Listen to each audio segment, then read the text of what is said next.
श्री शिव महापुराण सप्तमी वायव्य संहिता उत्तरखंड अथ पंचविंशोऽध्यायः। शिव पूजा की विशेष विधि तथा शिव भक्ति की महिमा। उपमन्यु बोले, हे कृष्ण, इस विषय में जो कुछ नहीं कह पाया हूँ उसे पूजा के क्रम के लोप होने के भय से विस्तार पूर्वक तो नहीं अपितु संक्षेप में ही कहूँगा। उपमन्यु कहते हैं, हे यदुनंदन, दीपदान के बाद और नैवेद्य निवेदन से पहले आवरण पूजा करनी चाहिए अथवा आरती का समय आने पर आवरण पूजा करें। वहाँ शिव या शिवा के प्रथम आवरण में ईशान से लेकर सद्योजात पर्यंत तथा हृदय से लेकर अस्त्र पर्यंत का पूजन करें। ईशान में, पूर्व भाग में, दक्षिण में, उत्तर में, पश्चिम में, आग्नेय कोण में, ईशान कोण में, नैऋत्य कोण में, वायव्य कोण में, फिर ईशान कोण में, पश्चात चारों दिशाओं में गर्भावरण अथवा मंत्र संघात की पूजा बताई गई है। या हृदय से लेकर अस्त्र पर्यंत अंगों की पूजा करें। उनके बाह्य भाग में पूर्व दिशा में इंद्र का, दक्षिण दिशा में यम का, पश्चिम दिशा में वरुण का, उत्तर दिशा में कुबेर का, ईशान कोण में ईशान का, अग्नि कोण में अग्नि का, नैऋत्य कोण में निरृति का, वायव्य कोण में वायु का, नैऋत्य और पश्चिम के बीच में अनंत या विष्णु का तथा ईशान और पूर्व के बीच में ब्रह्मा का पूजन करें। कमल के बाह्य भाग में वज्र से लेकर कमल पर्यंत लोकेश्वरों के सुप्रसिद्ध आयुधों का पूर्वादि दिशाओं में क्रमशः पूजन करें। यह ध्यान करना चाहिए कि समस्त आवरण देवता सुखपूर्वक बैठकर महादेव और महादेवी की ओर दोनों हाथ जोड़े देख रहे हैं। फिर सभी आवरण देवताओं को प्रणाम करके नमः पद युक्त अपने अपने नाम से पुष्पोपचार समर्पण पूर्वक उनका क्रमशः पूजन करें। यथा इंद्राय नमः पुष्पम समर्पयामि इत्यादि। इसी तरह गर्भावरण का भी अपने आवरण संबंधी मंत्र से यजन करें। योग, ध्यान, होम, जप और बाह्य अथवा आभ्यंतर में भी देवता का पूजन करना चाहिए। इसी तरह उनके लिए 6 प्रकार की हवि भी देनी चाहिए। किसी एक शुद्ध अन्न का बना हुआ, मूंग मिश्रित अन्न या मूंग की खिचड़ी, खीर, दधी मिश्रित अन्न, गुड़ का बना हुआ पकवान तथा मधुर से तर किया हुआ भोज्य पदार्थ।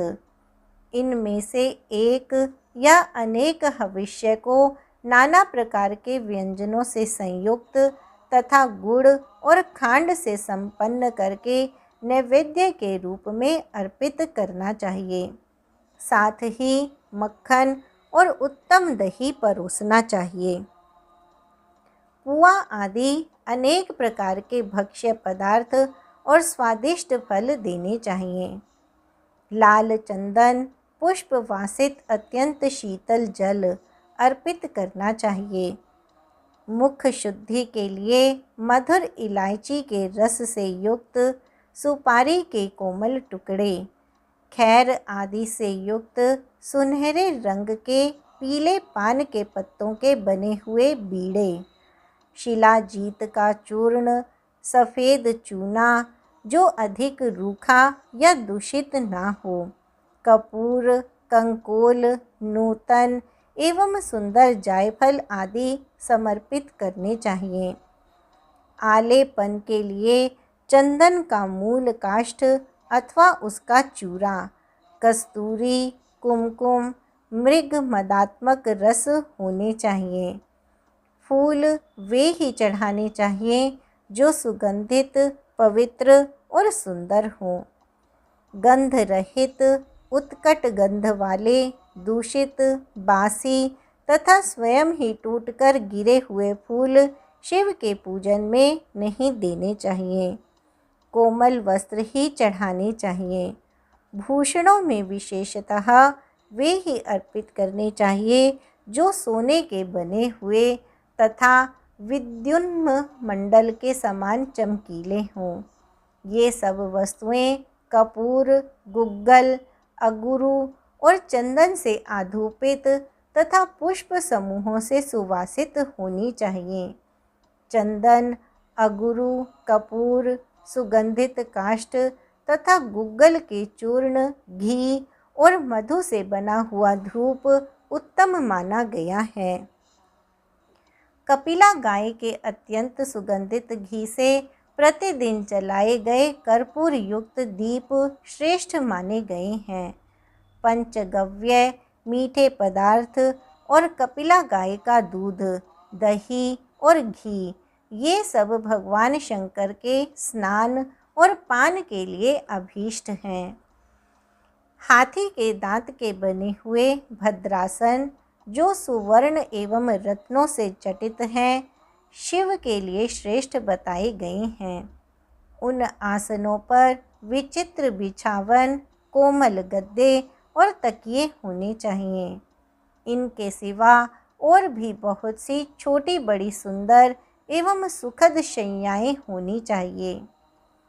समुद्रगामिनी नदी एवं नद से लाया तथा कपड़े से छानकर रखा हुआ शीतल जल भगवान शंकर के स्नान और पान के लिए श्रेष्ठ कहा गया है।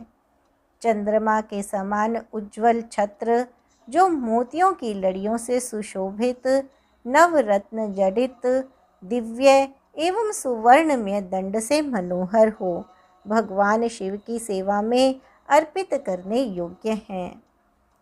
सुवर्ण भूषित 2 श्वेत चंवर जो रत्नमय दंडों से शोभायमान तथा 2 राजहंसों के समान आकार वाले हों, शिव की सेवा में देने योग्य हैं।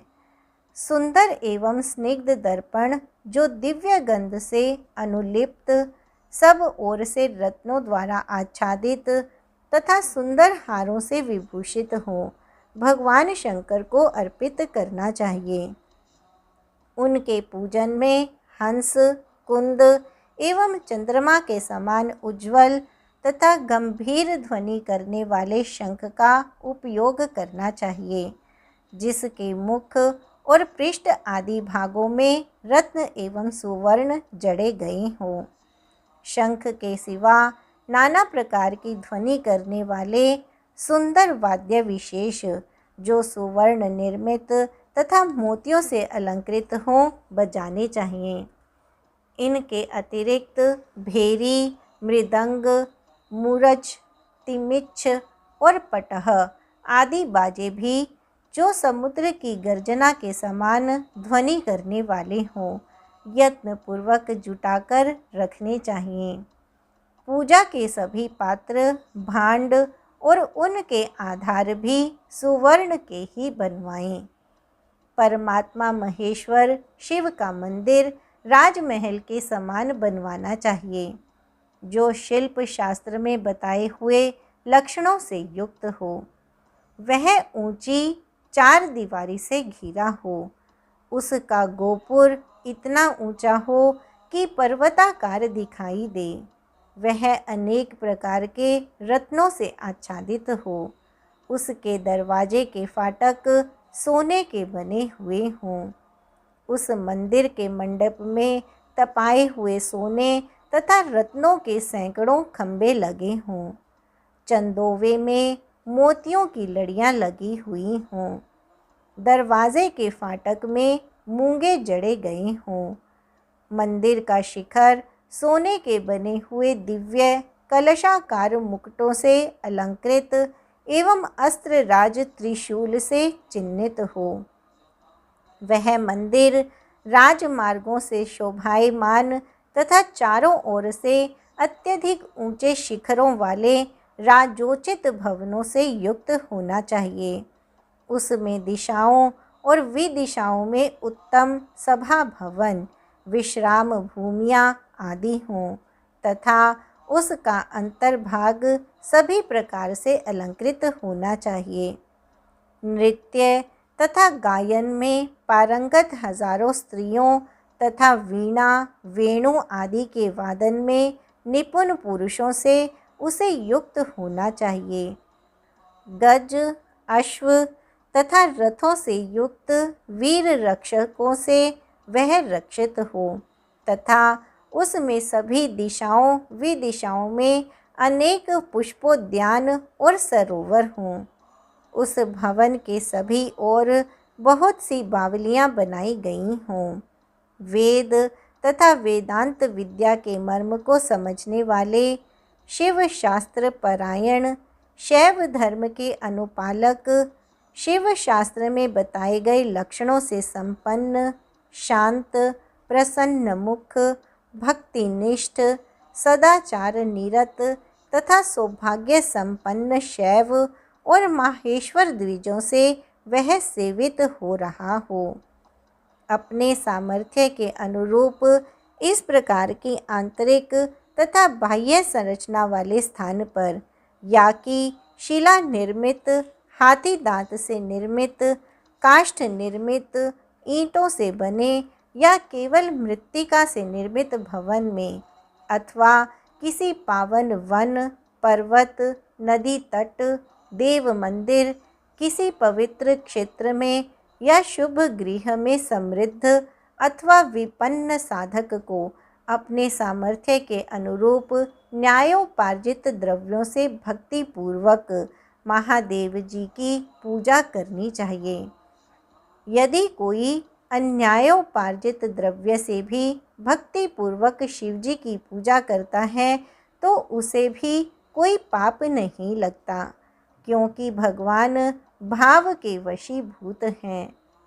न्यायोपार्जित धन से भी यदि कोई बिना भक्ति के पूजन करता है तो उसे उसका फल नहीं मिलता, क्योंकि पूजा की सफलता में भक्ति ही कारण है। भक्ति से अपने वैभव के अनुसार भगवान शिव के उद्देश्य से जो कुछ किया जाए वह थोड़ा हो या बहुत, करने वाला धनी हो या दरिद्र, दोनों का समान फल है। जिसके पास बहुत थोड़ा धन है वह मानव भी भक्ति भाव से प्रेरित होकर भगवान शिव का पूजन कर सकता है, किंतु महान वैभवशाली भी यदि भक्तिहीन है तो उसे शिव का पूजन नहीं करना चाहिए। शिव के प्रति भक्तिहीन पुरुष यदि अपना सर्वस्व भी दे डाले तो उससे वह शिव आराधना के फल का भागी नहीं होता, क्योंकि आराधना में भक्ति ही कारण है। शिव के प्रति भक्ति को छोड़कर कोई अत्यंत उग्र तपस्याओं और संपूर्ण महायज्ञों से भी दिव्य शिवधाम में नहीं जा सकता। अतः हे श्री कृष्ण, सर्वत्र परमेश्वर शिव के आराधन में भक्ति का ही महत्व है। यह गुह्य से भी गुह्यतर बात है, इसमें संदेह नहीं है। शिव मंत्र का जप, ध्यान, होम, यज्ञ, तप, वेदाभ्यास, दान तथा अध्ययन, ये सब भाव भक्ति के लिए ही हैं, इसमें संदेह नहीं है। भाव रहित मनुष्य इन सब का अनुष्ठान करके भी मुक्त नहीं होता है, किंतु भाव युक्त मनुष्य ये सब बिना किए भी मुक्त हो जाता है। हजारों चांद्रायण व्रतों, सैकड़ों प्रजापत्य व्रतों, महीने भर के उपवासों तथा अन्य सत्कर्मों से शिव भक्त को क्या प्रयोजन। इस लोक में भक्तिहीन मनुष्य अल्प भोगों के लिए पर्वत की कंदराओं में तप करते हैं, पर भक्त तो भाव से ही मुक्त भी हो जाता है। सात्विक कर्म मुक्ति देने वाला होता है, अतः योगी सत्व में ही स्थित रहते हैं। कर्म परायण रजोगुणी लोग सिद्धि प्रदान करने वाले राजस कर्म करते हैं।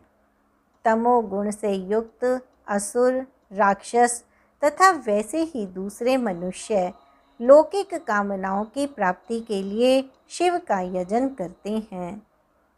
तामस, राजस अथवा सात्विक किसी भी भाव का आश्रय लेकर भक्ति पूर्वक पूजा आदि करने वाला कल्याण प्राप्त करता है।